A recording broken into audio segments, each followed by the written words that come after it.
Now let's consider the wife of Bath. This is Chaucer's famous portrait of the wife of Bath. Wife here means woman and specifically widow. She was a widow, una vedova. And Bath is the name of the place where she came from. And this was given by Chaucer in order to add, to give realism to the presentation. She is certainly one of the most vivid characters in the Canterbury Tales.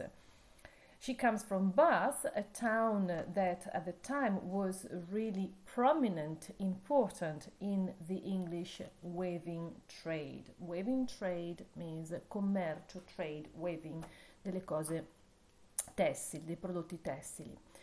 So here, this is not the story told by the wife of Bath, but this is the prologue in which the narrator, the author of Canterbury Tales, so Chaucer himself, introduces the character of the wife of Bath. So the wife of Bath is one of the pilgrims who are taking part in the pilgrimage to Canterbury.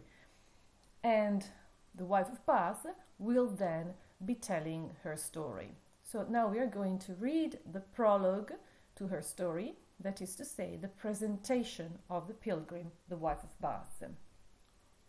A worthy woman from beside Bath city was with us, somewhat deaf, which was a pity.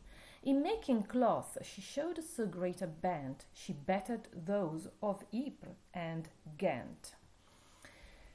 Allora, c'era con noi una donna brava, molto degna, che veniva dalla zona di Bath. Peccato che però era un po' sorda. A tessere il panno era molto brava, pratica, tanto che riusciva a battere quelli di Ypres e Ghent, che erano due grandi città nella zona delle Fiandre.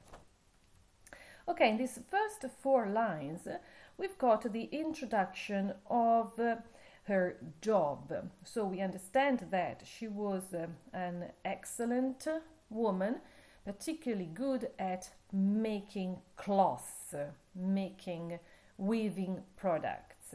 So we've got information about her jobs, but also about her physical appearance, because we know that she was a bit deaf, quindi era un pochino sorda. In all the parish not a dame dared stir towards the altar steps in front of her, and if indeed they did, so wroth was she as to be quite put out of charity. From line 5 to line 8, we've got another picture, another part of this portrait, another piece of the picture, and now the author tries to give us some information about her personality. What do we understand from this personality? In tutta la parrocchia non c'era una donna che avesse il coraggio di passarle davanti quando si faceva l'offerta o quando si andava all'altare. Insomma, nessuno, e se qualcuno si arrischiava di fare questo, a lei veniva una tale ira, wrath, che usciva fuori di ogni grazia. Be quite put out of charity, usciva da ogni grazia, quindi she would lose any sense of charity, any kind of respect or love for other creatures. So what do we know, what do we understand from her personality? First of all, we understand that she was a rich woman, so probably she was well off. And she wanted to be always the first. So she was very proud. She was very proud and probably also a bit vain. So when she was in the church, she didn't want any other woman to be before her. She wanted always to be the first one. This let us also understand that probably the wife of Bath, but also the other women, went to church just because they wanted to show off, mettersi in mostra, to boast, maybe to boast their social position, to boast their richness. And she was very proud about this, so she didn't want any other woman to overcome her. Let's go on with line number 9. Her kerchiefs were of finely woven ground. I dare have sworn they weighed a good 10 pound. The ones she wore on Sunday on her head, her hose were the finest scarlet red, and gathered tight. Her shoes were soft and new. Let's stop here. Okay, in these lines we've got information again about this woman and in particular about her clothes.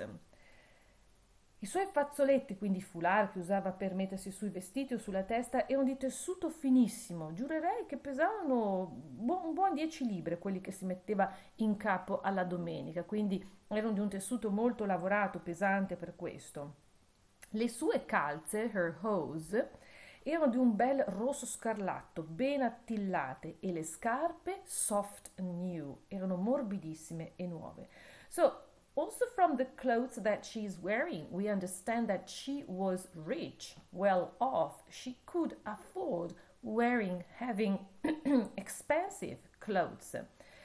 And this is also important to underline the social position of this woman. A woman who is good at trading cloth. So she was, as we can understand, a woman coming from the middle class, della classe borghese, from the mercantile class, the new social class, which started to grow up during the Middle Ages, the middle class.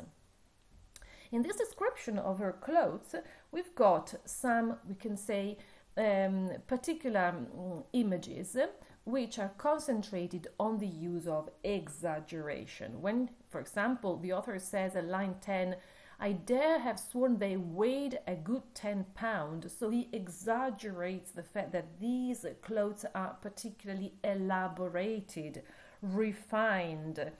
And also when he says her kerchiefs were of finely woven ground, so they were extremely beautiful. So he uses hyperbole. Hyperbole, it's a poetic device which tries to exaggerate. And this is not the only example of exaggerated descriptions, because he wants to make us see the wife as an extraordinary character. Bold was her face, handsome and red in hue, a worthy woman all her life. What's more, she had had 5 husbands, all at the church door, apart from other company in youth. No need just now to speak of that, forsooth. Okay, so from this line, from line 14 until line 18, so we've got other characteristics about the physical outlook of the woman, and the author says, aveva un volto un po' bold, audace, impertinente, bello, con un bel colorito acceso, un colore rosso, probabilmente sulle gote, sulle guance. Era una donna ricca di meriti, quindi meritevole, che nella sua vita aveva condotto ben 5 mariti fin sulla porta della chiesa, senza contare tutti gli amici che aveva avuto anche in gioventù. Ma questo non è il caso di parlarne proprio ora, non è il caso, non è il luogo di parlarne proprio ora. Okay, so in the physical description of the woman, we've got this repetition of the adjective red, which is present both on her face, line 14, and also on the scarlet red of the tights that she's wearing, delle calze, at line 12.